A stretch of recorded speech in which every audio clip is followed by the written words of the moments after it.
Queridos irmãos, queridas irmãs, muita paz a todos nós, né? Que nós possamos ter aí agora um momento de comunhão dos conhecimentos da codificação espírita sob as luzes do Evangelho de nosso Senhor Jesus Cristo. Esse entendimento que chega até nós, né, que chegou até nós e que se propagou por um número ainda reduzido de pessoas no nosso planeta, se a gente trouxer até aqui para o nosso ambiente, para a nossa cidade, nós somos um número reduzido de pessoas que busca, através do Espiritismo, o conhecimento das verdades que chegaram até nós, vindas lá do plano espiritual, nos explicando essa interação nossa com esse mundo invisível, que ainda, para muitas pessoas, é um mistério, é algo sobrenatural, é uma coisa difícil de lidar, né? A gente vê, por exemplo, quando se fala a respeito da morte, as pessoas já associam o fenômeno sempre a uma coisa triste e não a uma coisa natural, e que não é assim um bicho de sete cabeças, né? Para o espírita, chegando através da leitura, do raciocínio, do entendimento, as coisas vão ficando menos pesadas, mais amenas. Não quer dizer que nós sejamos superiores aos irmãos que têm ainda como base religiosa outras filosofias, mas não podemos negar que o Espiritismo trouxe para nós uma riqueza de esclarecimentos, de consolo por causa disso, né? de forma a facilitar que a gente ultrapasse as nossas dificuldades naturais da vida com mais tranquilidade, com mais aceitação, com mais entendimento. Então, é disso que nós estamos sempre falando, né? Esclarecimento, consolo, riqueza de conhecimento. E sempre que nós pudermos compartilhar esse conhecimento, vai ser bom. Não que nós já tenhamos alcançado alguma supremacia, não é nada disso. Mas a espiritualidade superior conta conosco para que a gente possa auxiliar aqueles que nos abordam desejando saber, né? O espírita sempre deve ter esse viés de falar quando for consultado, quando for solicitado, nada de converter as pessoas, não se trata disso. Então hoje nós vamos falar sobre desobsessão, profilaxia. Profilaxia significa tratamento. Para a gente chegar lá, nós precisamos passar alguns conceitos antes, porque como falar da desobsessão sem falar um pouco sobre mediunidade e sobre a obsessão? Nós temos que abordar esses tópicos com alguns conceitos, né, básicos para que a gente alcance o objetivo da nossa palestra. No livro dos Médiuns, que foi o terceiro livro que o Allan Kardec coordenou, redigiu, organizou, reunindo as suas próprias ideias e os ensinos que ele recebeu dos espíritos superiores, espíritos que estavam apoiando a codificação espírita através dos médiuns. O Kardec lançou esse livro como sendo o segundo livro da codificação, não é? O primeiro foi O Livro dos Espíritos, em 1857, e veio aí o Livro dos Médiuns em 1861. E lá no capítulo 4 desse livro, tem a importante definição e muito clara que Kardec fez a respeito de o que é ser médium. E ele disse assim que todo aquele que sente num grau qualquer a influência dos espíritos é médium, e que essa faculdade é inerente ao homem. Então ela não constitui privilégio exclusivo de algumas pessoas. Por isso mesmo, raras são as pessoas que não possuem dessa faculdade alguns rudimentos. Então ele concluiu o seguinte, que nós podemos afirmar que nós todos somos, mais ou menos, médiums. Mas ele fez um porém, que usualmente nós só vamos qualificar de médiums aqueles em que a faculdade mediúnica está bem caracterizada, está traduzida por efeitos patentes, efeitos que são bem ostensivos, que são óbvios, que são evidentes, efeitos de certa intensidade, o que então depende de uma organização mais ou menos sensitiva. Que organização? O nosso corpo físico, o nosso perispírito.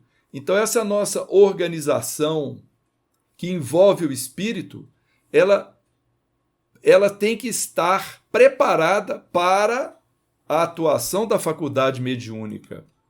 Então essa predisposição mediúnica, por que uns são mais médiuns e outros menos médiuns, vamos dizer assim? Em primeiro lugar, salientar que mediunidade não é doença, é uma faculdade natural. E que essa predisposição à mediunidade, ela independe de sexo, independe de idade, de temperamento, de condição social, de raça, de cultura, de religião, de inteligência, independe até das faculdades morais. Então, ter essa faculdade mediúnica em maior ou menor intensidade é como ter um olho azul, um cabelo louro, uma compleição física mais forte ou mais fraca, ou seja, é algo que é inerente à nossa reencarnação. Entretanto, Kardec observa que quanto mais moralmente elevado for o médium, melhor instrumento ele vai se tornar dos espíritos mais evoluídos. Então é como o bisturi do médico. Ele pode ser usado para uma cirurgia delicada, complexa, ou pode ser usado para ferir, para agredir, ou para cortar um pedaço de plástico. Então o instrumento existe. Como é que ele vai ser usado? Aí vem a condição moral do médium. Mas a faculdade independe disso, independe de todas essas condições que nós mencionamos. Outro ponto importante é que essa faculdade mediúnica, ela pode estar relacionada a aspectos provacionais do médium, ou seja, no planejamento reencarnatório, nós vamos carregar uma maior ou menor dosagem, de sensibilidade mediúnica em função das nossas necessidades reencarnatórias. Então, muitas pessoas são chamadas à mediunidade como prova, ou seja, passam a ver, a ouvir, a perceber a presença de espíritos e preferiam que isso não acontecesse. Ficam assustadas, ficam sem compreender, tentam fugir dessa situação, quando na verdade muitas vezes é um chamamento para que elas reparem situações criadas em reencarnações precedentes.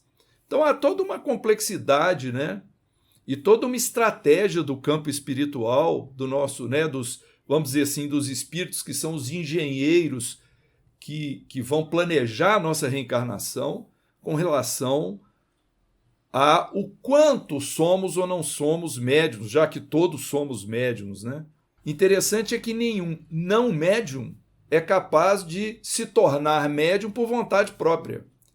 E também o contrário, aqueles que possuem a faculdade mediúnica mais ostensiva não tem como desligá-la, bloqueá-la.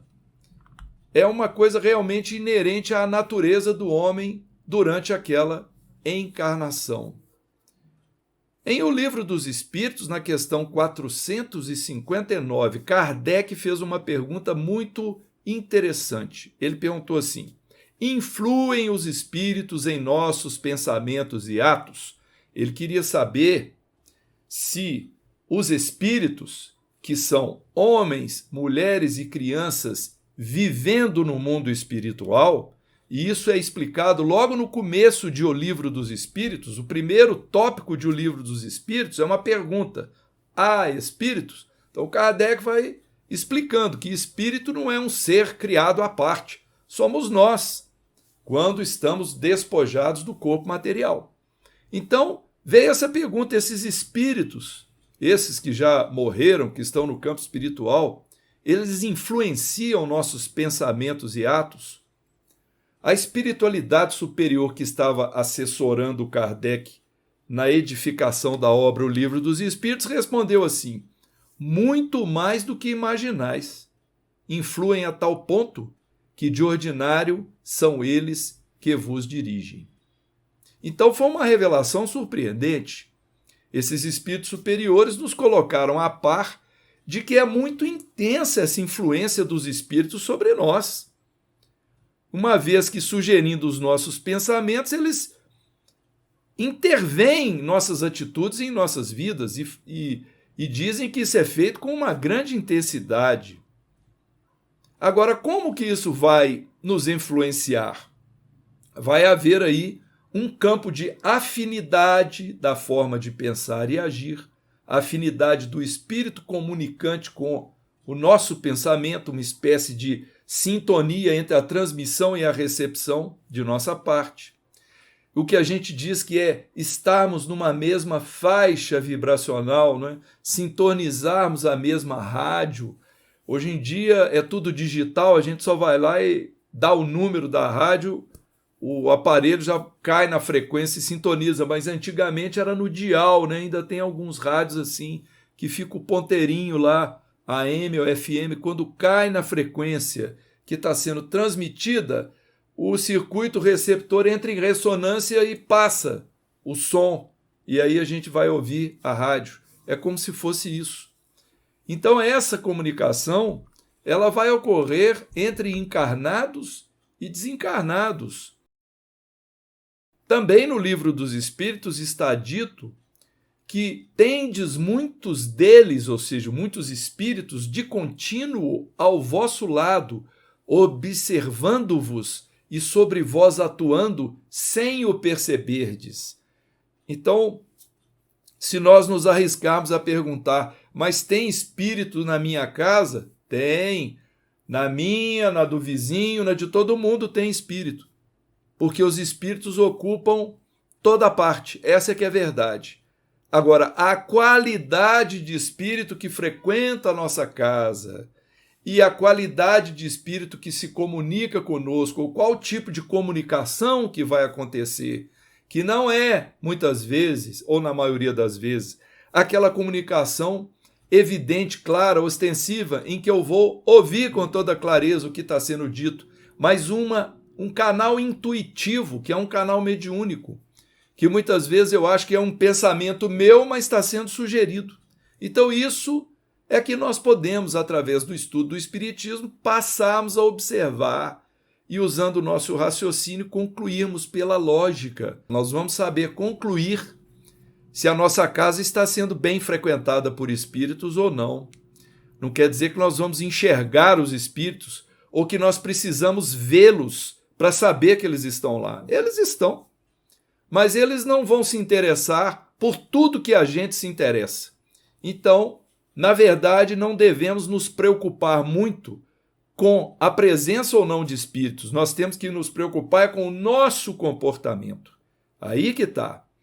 Então, os espíritos, na verdade, eles somente se interessam por aquilo que lhes chama a atenção e são indiferentes ao que não lhes diz respeito.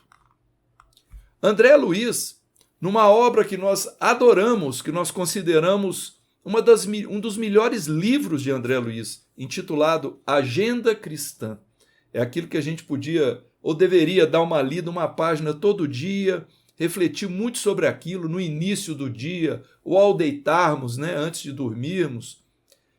O André Luiz nos alerta assim: não se esqueça de que compactas assembleias de companheiros encarnados e desencarnados conhecem-lhe a personalidade e seguem-lhe a trajetória pelos sinais que você está fazendo.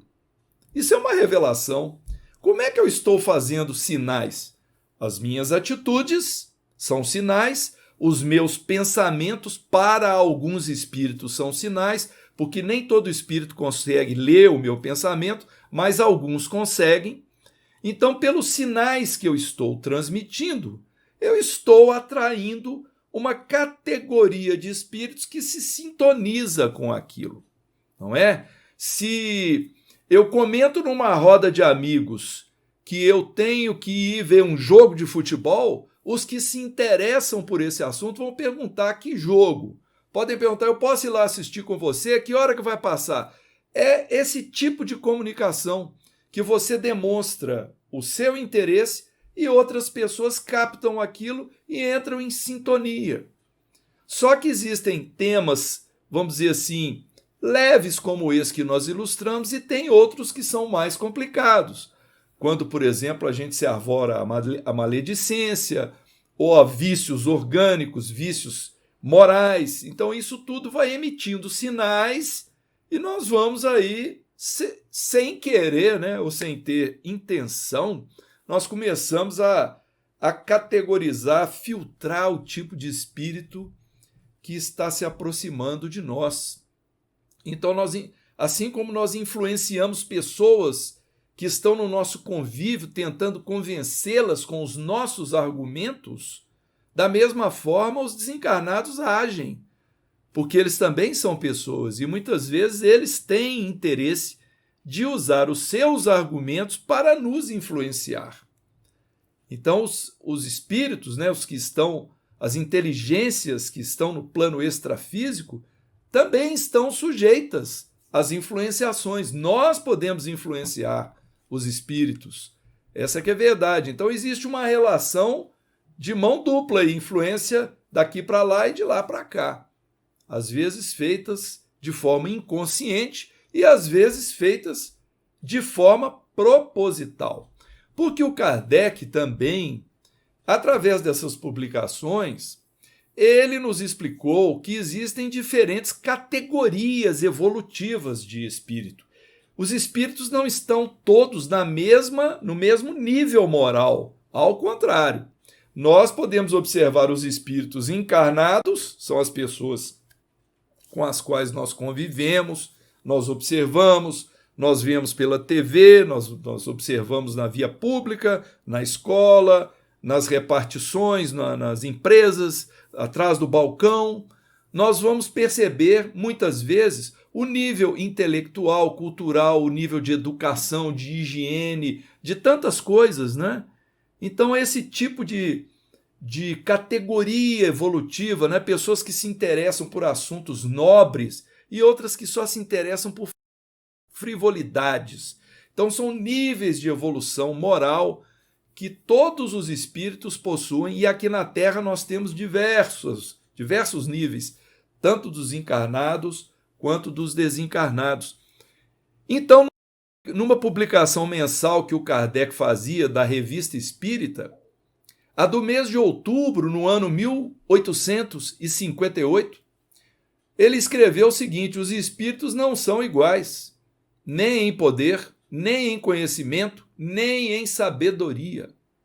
Há, pois, espíritos muito superiores, como há os muito inferiores. Há os muito bons e os muito maus, os muito sábios e os muito ignorantes. Há os levianos, os malévolos, os mentirosos, os astutos, os hipócritas, os espirituosos, etc. De onde é que veio isso tudo? Vem do convívio que nós conhecemos entre os encarnados, que nós identificamos essas qualidades nas personalidades das pessoas. Kardec observou isso na manifestação dos espíritos através dos médiuns, porque o Kardec não conversou só com espíritos superiores. Kardec fez um verdadeiro laboratório para poder conhecer o que tinha lá, o que tem nesse plano espiritual que nos cerca. Então vieram essas informações. Então, pela inferioridade física e moral do nosso globo na hierarquia dos mundos, os espíritos inferiores aqui no nosso planeta são muito mais numerosos que os superiores. Isso é mais ou menos óbvio, né, para todos nós. Entre os espíritos que nos cercam, tem aqueles que se ligam a nós, que agem mais particularmente sobre o nosso pensamento, que estão interessados em nós, aconselhando-nos, e cujo impulso nós seguimos sem nos apercebermos. Então, esses bons espíritos, quando nos aconselham para o bem, se nós escutarmos a sua voz, nós vamos lucrar. Mas há aqueles que também vão tentar nos influenciar para o mal por motivos diversos, que nós vamos ver daqui um pouco. Então, a qualidade do pensamento que nós emitimos, normalmente, vai determinar o tipo de espírito que nós atraímos, o tipo de interesse que nós temos, se os nossos interesses são mais materiais, são mais viciosos, se os nossos interesses são mais no campo da agressão, da violência, né, dos vícios morais, digamos assim, ou se os nossos interesses são da caridade, do amor, da ajuda, da misericórdia, da compaixão. Isso vai, por mais que a gente esconda das pessoas esse nosso comportamento, isso vai atrair espíritos desencarnados, vão se vincular a nós por causa dessas nossas qualidades. E as ideias sugeridas pelos desencarnados possuem atributos de acordo com o grau de adiantamento do espírito que originou a ideia. Então, elas podem ser ideias frívolas, falsas, ou podem ser ideias relevantes, verdadeiras. Ou seja, se forem ideias provenientes de um espírito atrasado, serão como maus conselhos, vazias de conteúdo. Entretanto, se procederem de um espírito moralmente evoluído, constituirão bons pensamentos ou inspirações superiores. Muito bem, então o pensamento emitivo, por mais secreto que nos pareça, evidencia a faixa vibracional em que nós nos situamos e tem repercussão naqueles que estão na mesma sintonia, na mesma frequência nossa. Nós atraímos esses espíritos que comungam conosco, que se identificam com a qualidade da nossa emissão mental. Aí vamos falar um pouco agora, vamos começar a falar a respeito desse processo conhecido como obsessão. Nós falamos sobre mediunidade, falamos sobre a influência espiritual, vamos compreender o que Kardec categorizou como sendo obsessão. Isso está lá no capítulo 23 do Livro dos Médiuns. Olha o que ele disse. Entre os escolhos que apresenta a prática do espiritismo, se coloque na primeira linha a obsessão, isto é, o domínio que alguns espíritos logram adquirir sobre certas pessoas. Nunca é praticada senão por espíritos inferiores, que procuram dominar. Os bons espíritos nenhum constrangimento infligem, aconselham, combatem a influência dos maus e, se não os ouvem, retiram-se. Os maus, ao contrário, se agarram àqueles de quem podem fazer suas presas. Se chegam a dominar algum, identificam-se com o espírito deste e o conduzem como se fosse uma verdadeira criança. Então, olha como é que é sério esse problema da obsessão. Então, no dicionário, nós encontramos a palavra obsessão como sendo perseguição, vexação, uma preocupação com uma determinada ideia, né? Uma ideia fixa que predomina de forma doentia uma pessoa, né? Uma mania. Isso é que é obsessão, na linguagem vulgar. Agora, no espiritismo, obsessão é uma ação persistente de um espírito mau sobre um indivíduo. Então, quando tem um espírito fazendo um pensamento ruim, influenciando de forma negativa uma pessoa, isso é obsessão. Nós vamos ver que existem graus diferentes desse nível de obsessão. Mas tem uma frase que está lá no Livro dos Médiuns, no capítulo 23, que ela é importante para nós. Ela diz assim: as imperfeições morais dão aso, ou seja, dão oportunidade à ação de espíritos obsessores. Ou seja, nós somente somos influenciados por espíritos obsessores porque possuímos imperfeições morais. As pessoas que lutam, combatem e eliminam as suas imperfeições morais, elas fecham as portas ao acesso de espíritos obsessores. Então, a doutrina espírita, na verdade, ela nos desvendou esse drama que se desenrola entre as duas humanidades. a humanidade dos encarnados e dos desencarnados. Porque existem simpatias, mas também existem animosidades. E isso gera afetos e adversários no campo das atrações espirituais. Amores e ódios não se desfazem com a desencarnação. O que a gente vive aqui continua no campo espiritual. Então o espírito prossegue consoante ele viveu na matéria. Então, sempre que alguém encarnado ou desencarnado exerce sobre a outra pessoa uma constrição mental negativa por um motivo qualquer, por simples sugestão, indução ou coação com objetivo de domínio, pode-se dizer que ele está exercendo uma obsessão. A obsessão, então, é uma espécie de enfermidade de ordem psíquica. É essa influência maléfica de um espírito, né? E pode afetar a vida mental das pessoas, dependendo do nível, da intensidade, né? Então, como é que começa esse processo obsessivo? Como é que isso funciona? O obsessor, ele encontra na vítima condicionamentos, encontra predisposições, encontra as defesas da vítima desguarnecidas. Aí ele instala uma tomada mental, ou seja, ele estimula aquela imperfeição da pessoa. E aí o campo obsessivo começa a se desenrolar. O perseguidor, então, vai com uma ação persistente de pensamento sobre a sua vítima, com uma repetição constante e hipnótica. A vítima, vamos dizer assim, invigilante, sem prestar atenção no que está acontecendo, sem saber que tem alguém influenciando, sem preocupar com as suas próprias atitudes, com seus pensamentos, com a sua conduta moral, ela assimila aquilo e se deixa dominar. Então vem aí, inclusive, uma influência fluídica. Mas veja bem, do fluido do obsessor para o fluido nosso, do perispírito para o outro.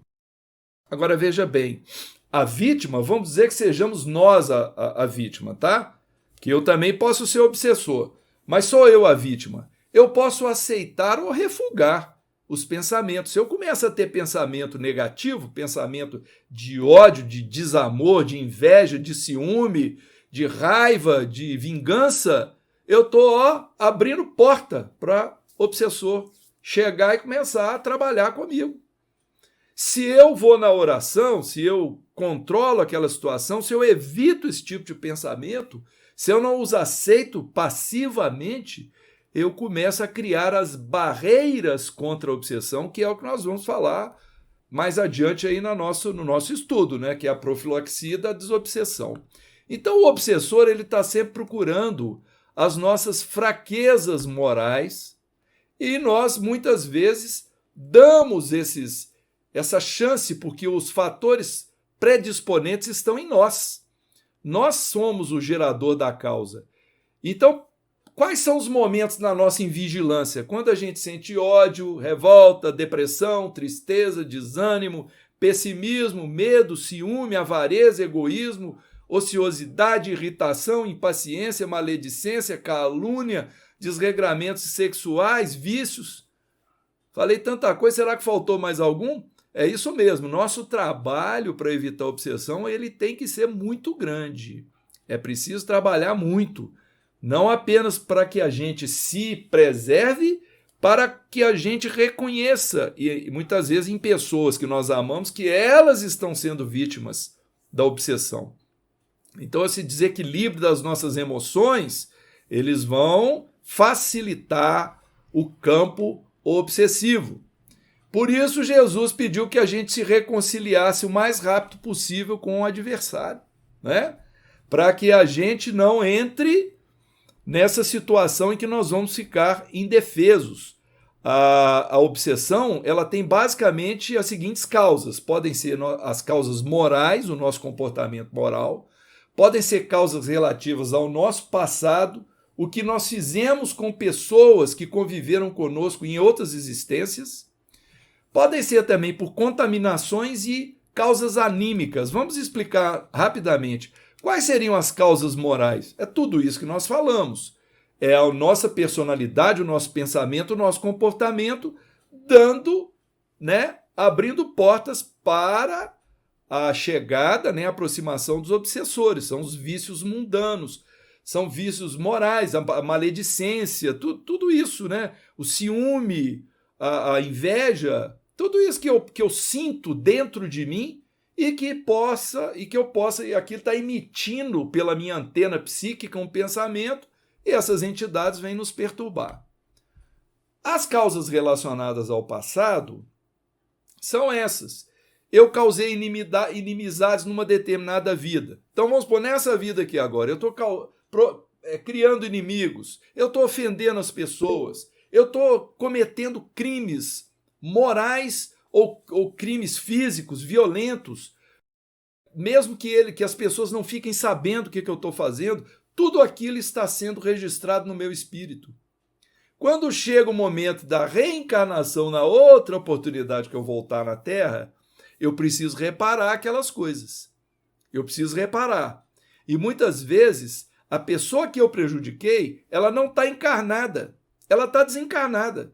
E ela me acha com uma certa facilidade porque ela está livre. Então ela vem cobrar. Ela não me vê, às vezes, como uma pessoa que está tentando refazer a sua vida. Ela me vê como um inimigo de outrora. Ela só tem essa memória. Quem participa de reunião mediúnica sabe muito bem como é que isso acontece com muita clareza, porque os espíritos se manifestam através dos médiuns, já falando em ódio, em vingança, porque foram prejudicados, tiveram seus afetos roubados, suas fortunas destruídas, a sua família desintegrada, e nós podemos ser aqueles que provocaram tudo isso. Então, faz parte do mecanismo da lei de causa e efeito a gente receber de volta esse processo obsessivo. E as contaminações? Contaminações é quando nós procuramos ambientes que são cheios de vícios. Então nós convivemos com espíritos viciados, não apenas no campo dos encarnados, como no campo dos desencarnados. E aí são vícios morais e vícios orgânicos, que nós nem precisamos ilustrar, porque é muito fácil da gente deduzir o que é isso, né? E vem as causas anímicas, que são as causas da auto-obsessão, ou seja, o próprio paciente, ele alimenta os seus vícios de comportamento. Em vez de nós combatermos os vícios, nós intensificamos os nossos vícios. Então nós provocamos uma auto-obsessão. Nós estamos aumentando a chance de sermos obsidiados. Então, a obsessão ela tem um nível de gradação que pode ser desde uma obsessão simples, que é um espírito aproxima e faz só, mexe com a gente sem ter intenção de prosseguir. Ele apenas quer nos perturbar naquele momento. Mas pode haver o processo de fascinação, que o espírito fica ali constantemente alimentando, né, aquelas ideias erradas, negativas, e tentando desviar a nossa rota para o bem. E vem os casos aí piores, que são de subjugação, que pode afetar até o organismo físico da pessoa obsidiada. Então nós temos no campo da obsessão intercâmbio de encarnado para desencarnado, desencarnado para encarnado, ou encarnado com encarnado, desencarnado com desencarnado, mas vamos ficar apenas naquele pensamento de nós aqui e o desencarnado nos perturbando. Quais seriam as consequências da obsessão? Medo, agressão, perda de relacionamentos, perda de amigos, conquista de inimigos, autoflagelação, exposição ao ridículo, loucura, suicídio, prostração, desânimo, agressividade, isso aí são sintomas, tristeza excessiva. Então, tudo isso são consequências de processos obsessivos. Agora, é preciso também a gente entender que o obsessor não é um monstro. O obsessor não é um ser especial saído da treva, feito ali para provocar o mal. Não, são pessoas que nós prejudicamos, que estão carecendo de educação, de amor, passaram por processos em que eles foram prejudicados, Então estão precisando se redimir e nós somos aqueles escolhidos para a sua remissão. Então nós temos que nos modificar para que a gente auxilie também os próprios obsessores que se aproximam de nós. Então o obsessor não é alguém necessariamente mau. Às vezes é uma pessoa que está no campo espiritual triste. E nós estamos tristes, ele se aproxima de nós, intensifica a nossa tristeza, sem ter interesse da parte dele que isso aconteça. É apenas um processo natural. Eu estou com um vício orgânico qualquer, por exemplo, eu comecei a viciar muito no álcool, na absorção de álcool. Então, uma criatura que está no campo espiritual, sentindo necessidade de consumir álcool, e não pode porque não tem mais o corpo físico, ele se aproxima de nós para poder sentir aquele prazer por nosso intermédio. Então ele não está fazendo de propósito, ele está apenas tentando satisfazer os seus anseios. Por isso é importante que a gente compreenda também o lado de lá, como é que funciona a cabeça do obsessor. Nem sempre é vingança, não é? Mas então, dito tudo isso, o que pode ser então uma terapêutica desobsessiva? Olha, vamos dividir essa terapêutica desobsessiva, que agora é propriamente o tema da palestra, em vamos dizer assim, dois tipos. Uma terapêutica preventiva e uma terapêutica corretiva. Vamos falar primeiro da corretiva, tá? Porque a preventiva nós temos que trabalhar ela com mais detalhe. Ora, a primeira terapêutica corretiva de desobsessão é a própria reencarnação. Porque quando nós reencarnamos, já no nosso planejamento reencarnatório, vai vir o reencontro com antigos desafetos. E nós não temos controle sobre quando nós vamos encontrar com essas pessoas que nós convivemos no passado e prejudicamos. Então serão novas oportunidades para que nós transformemos o que antes era ódio em amor. Transformemos o que antes era ofensa em perdão. Por isso vem Jesus falar: orai e vigiai, para não cairdes em tentação. O espírito está pronto, mas a carne é fraca. Temos de estar sempre ligados nessas possibilidades de reconstrução.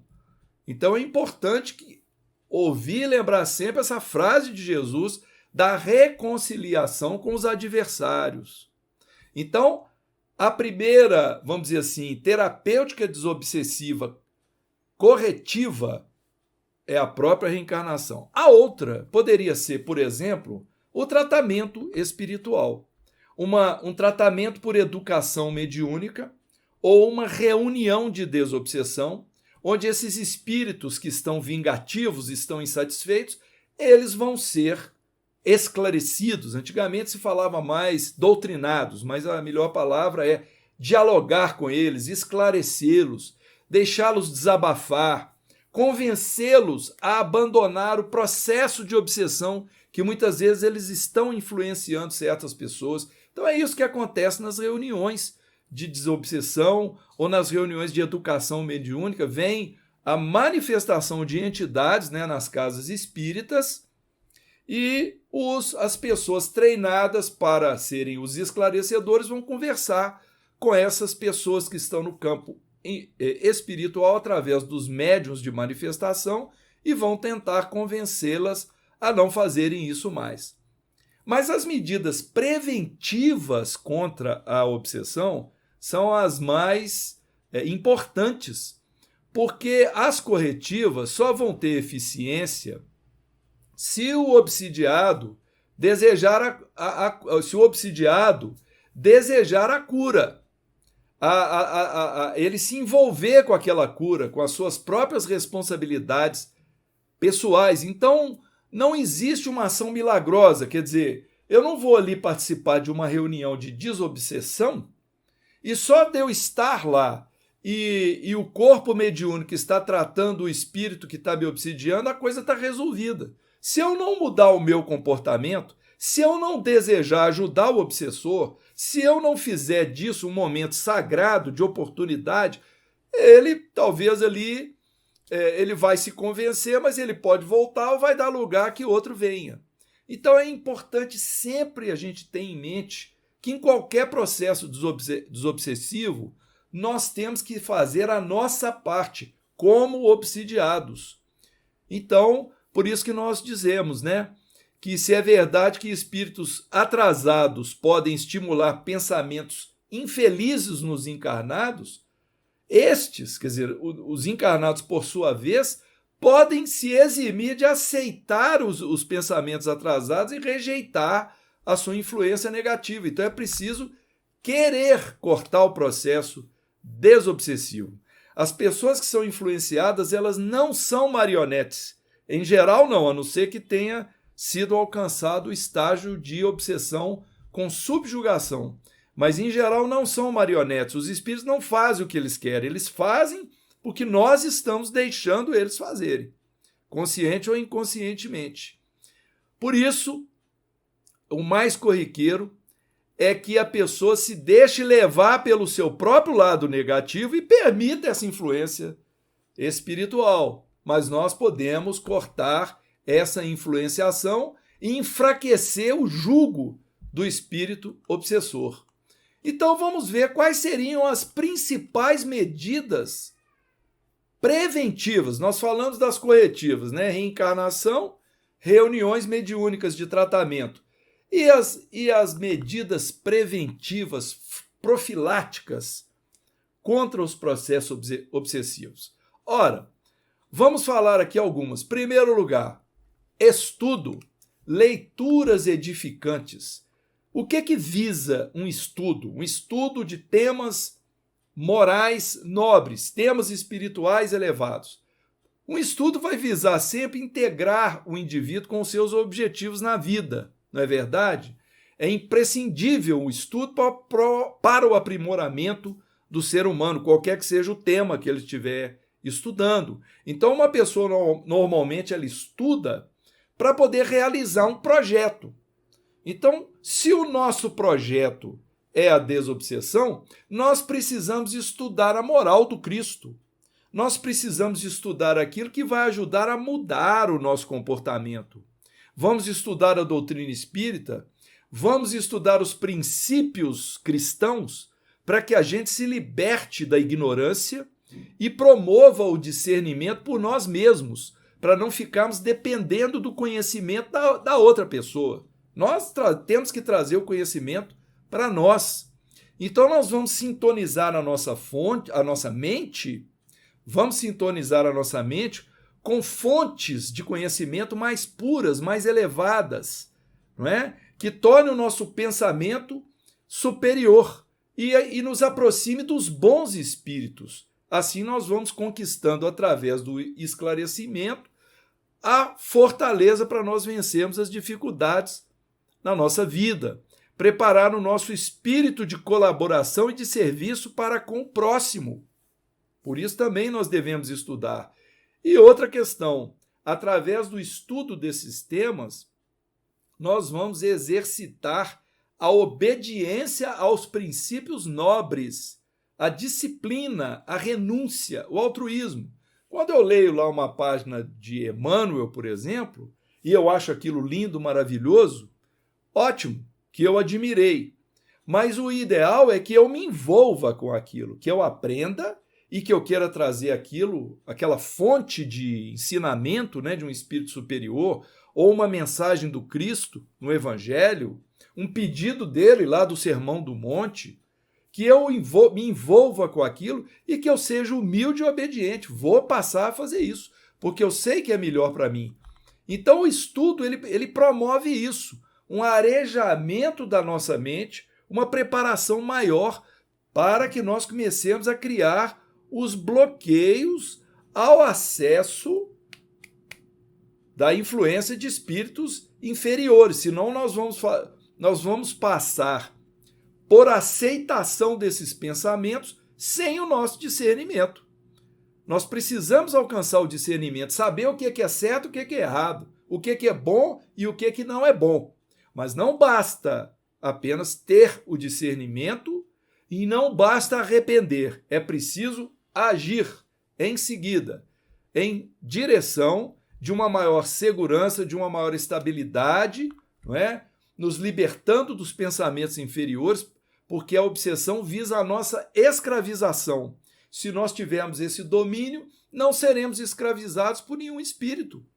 Então, o Espiritismo veio trazer para nós justamente esse sentido de nós termos liberdade de pensamento, para que a gente possa tratar os assuntos sem nos sentirmos escravizados, constrangidos, dominados, escravos de vícios, de sexo, de dinheiro, de lazer, escravo da máquina. É preciso que a gente domine o próprio espírito naquilo que é superior. Por isso Jesus disse que a verdade nos tornaria livres, porque quando a gente se une a essa verdade, que é a verdade do ensino cristão, realmente a nossa mente vai ficar sem hora de si e vai ficar mais livre, sem esse assédio de espíritos atrasados e de ideias inferiores. Um segundo recurso na terapêutica desobsessiva é a oração, naturalmente, não é? Tem uma frase muito bonita de Emmanuel no livro Pensamento e Vida, quando ele diz assim: a oração é divino momento do espelho de nossa alma, no rumo da esfera superior, para refletir-lhe a grandeza. Então, o momento da oração é aquele que nós nos desligamos de tudo. Não é assim que Jesus pediu lá no Sermão do Monte? Tu, porém, quando orares, entre em teu quarto e fechada a porta, ora a teu pai que está no secreto, e teu pai que está no secreto te ouvirá. O que é isso? Entrar no quarto, se isolar das outras pessoas, dos outros pensamentos, não é? Trancar a porta até do nosso próprio íntimo. Na hora da gente orar, não é hora de preocupar com contas a pagar, com briga com o cônjuge, com problema com o vizinho. Não.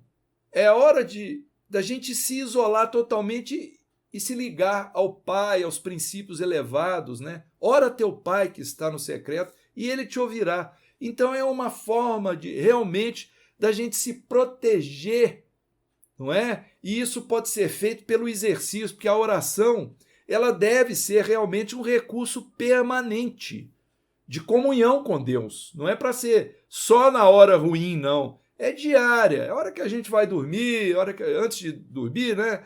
A hora que a gente acorda, fazer aquele pensamento, né, em Deus, pedir Ele força, pedir ajuda, pedir para ajudar que a gente se vigie os próprios pensamentos. Então a oração é um recurso espetacular, é uma força espiritual, né? Jesus usou a oração largamente. Na verdade, ele ensinou os discípulos a orar. Ele se retirava para lugares isolados para orar. Antes não se fazia isso. O que se conhecia eram os fariseus, né, lá na civilização judaica, orando em voz alta para poder fazer estardalhaço e fazer, né, se fazerem superiores perante os homens. Por isso Jesus falou, vocês já receberam a sua recompensa. Mas a recompensa de Deus é quando a gente traz o princípio da oração para o próprio pensamento, de forma a nos ajudar perante as dificuldades, as vicissitudes, e nos fortalecer, nos dar confiança para a gente realmente se envolver com as nossas realizações. A prece demonstra humildade perante a Deus, demonstra a nossa fé. E não é aquela prece de só falar palavras mágicas. Ah, essa oração aqui, ó, essa oração ela é milagrosa. Não. Milagroso é o meu pensamento livre me dirigindo a Deus, fazendo pedidos sinceros a Deus, me comprometendo com sinceridade. Isso é que é milagroso, e não palavras decoradas e reproduzidas sem o envolvimento dos nossos sentimentos, né? Então, no livro Coragem, Emmanuel diz assim, oraste, pediste, desfaze-te, porém, de quaisquer inquietações, asserena-te, para recolher as respostas da divina providência. Ora e pede, em seguida, presta atenção, algo virá por alguém ou por intermédio de alguma coisa, doando-te na essência as informações ou os avisos que solicites. Então tá aí Emmanuel nos dando no livro Coragem uma tremenda dica de qual deve ser a nossa postura perante a oração. Privilegiar sempre a oração pelos outros, mais do que por nós mesmos. Muito bem. O outro recurso que realmente é fundamental, e a gente deve tê-lo sempre em mente, é uma reforma íntima sistematizada. Ou seja, mudar o nosso comportamento, mudar a nossa maneira de pensar. Como disse Paulo, o apóstolo, tirar a roupa do homem velho e vestir a roupa do homem novo. Mudar a nossa personalidade para melhor, porque aí nós vamos aproveitar a reencarnação. Senão nós vamos ficar no ciclo reencarnatório sendo as mesmas pessoas, com os mesmos débitos, com as mesmas dificuldades, porque nós não evoluímos nada. A evolução ela é sempre na direção do próximo. Se nós não melhorarmos a relação com o próximo, não podemos dizer que nós melhoramos a nossa relação com Deus. Isso é importante para nós, né? Então o objetivo é essa nova maneira de pensar e de agir. O estudo nos abastece de conhecimento, de esclarecimento e de apoio. É como se fosse uma semente que nós lançamos à terra. A prece nos dá força espiritual imprescindível para vencer os obstáculos. É a água que vai cobrir a semente, vai irrigar a semente. E a vigilância é a fiscalização das nossas próprias ações, garantindo que estão de acordo com a lei de Deus. É o lavrador que vai cuidar da seara.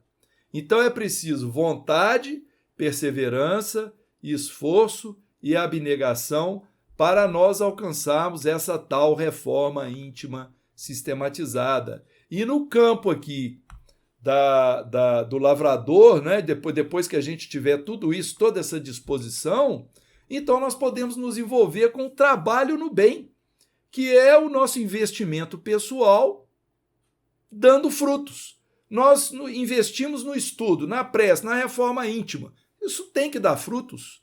Como que vai ser o fruto? É através da ação efetiva, a ação no bem, fazer pelo outro, ou dentro de casa, fora de casa, com pessoas conhecidas, com estranhos, mas ajudando sempre. Aquele lema do Kardec, fora da caridade não há salvação. O que é a salvação? Nós salvando a nós mesmos do nosso futuro, praticando o amor ao próximo, que é aquilo que Jesus nos colocou como sendo o maior mandamento da lei, né? Então, Emmanuel, no livro O Consolador, na questão 306, ele esclarece assim: o que o homem não deve esquecer em todos os sentidos e circunstâncias da vida é a prece do trabalho e da dedicação no santuário da existência de lutas purificadoras, porque Jesus abençoará suas realizações de esforço sincero. Bom, para a gente encerrar, já estamos quase no final, tem um método imprescindível para que a gente se valha dele como uma terapêutica desobsessiva, uma profilaxia, né? Que é o culto no lar. É o método do culto no lar, que é aquela reunião sistemática toda semana que nós vamos promover entre nós, os espíritos desencarnados que frequentam a nossa casa, e se algum familiar quiser participar também, não é obrigatório, nós vamos fazer leituras edificantes, aí existe todo um processo, é meia hora por semana. É muito pouco durante a semana para a gente dedicar ao nosso espírito e não às coisas da vida material. Então, com isso, nós vamos aprender ali através de mensagens, das orações, etc. Nós vamos ajudar a nós mesmos e vamos ajudar também a todos os espíritos que vierem frequentar o nosso lar.